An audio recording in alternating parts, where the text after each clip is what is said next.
এই যে বন্ধুরা, নিরামিষ পনিরের তরকারি করছি।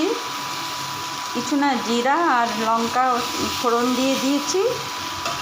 গোটা জিরা লঙ্কা ফোড়ন দিয়ে ক্যাপসিকামগুলো দিয়ে দিয়েছিলাম। ক্যাপসিকাম একটু ভাজা হয়ে গেলে টমেটো দিয়েছি আর নুন হলুদ দিয়ে একটু চাপা দেবো যাতে টমেটোটা গলে যায়। পনির হালকা ভেজে উঠিয়ে রেখেছি।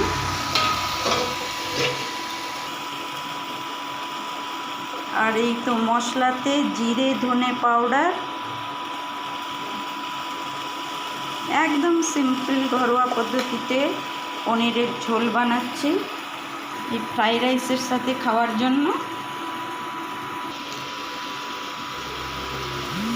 জিরে ধনে পাউডারের সাথে একটু চিনিও দিয়ে দিলাম। এটা একটু জলে ভিজিয়ে রাখবো। যে টমেটোটাও গলে গেছে।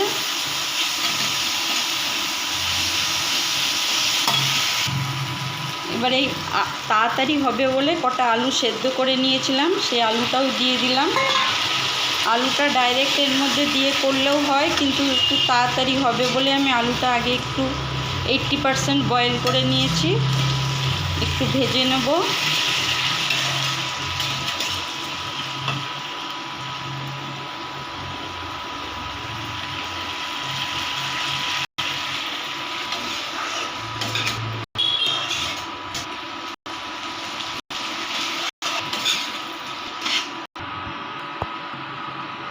এই যে মশলাটাও দিয়ে দিলাম।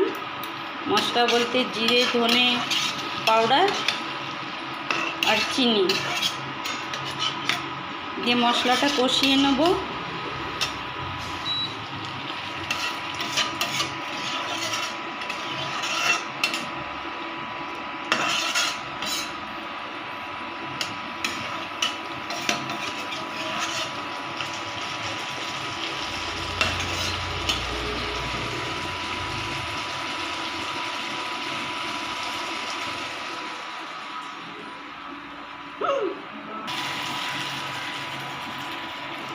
এবারে পনিরগুলো গরম জলে ডুবানো আছে, ভাজা পনির দিয়ে দিচ্ছি।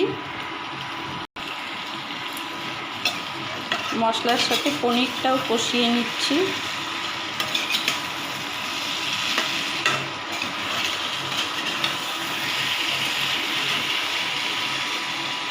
এইটা একটু কমিয়ে দিলাম, 350 করে নিয়েছি।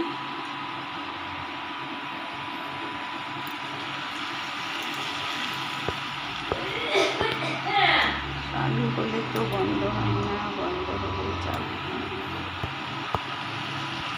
আর বন্ধ হচ্ছে না।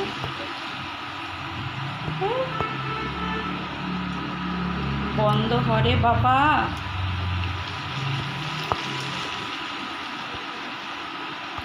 দেখো, হরে নারায়ণ। দেখো তো, এটা পজ হচ্ছে না।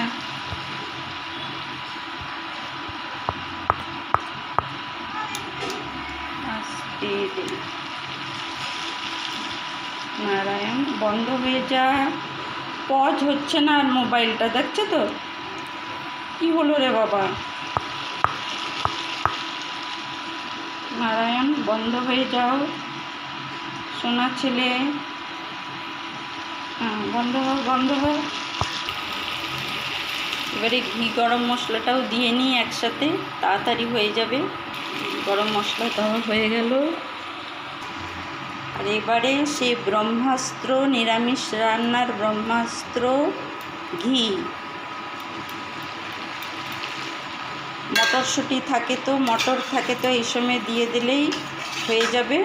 এর মশলাটা কষবো। আমার কাছে মটরশুঁটি নেই তাই দিইনি।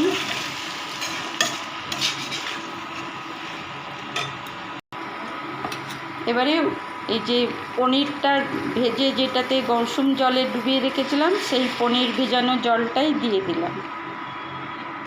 এটা ভালো করে ফুটতে হবে। আঁচটা একটু বাড়িয়ে দিই, 700 করে দিলাম।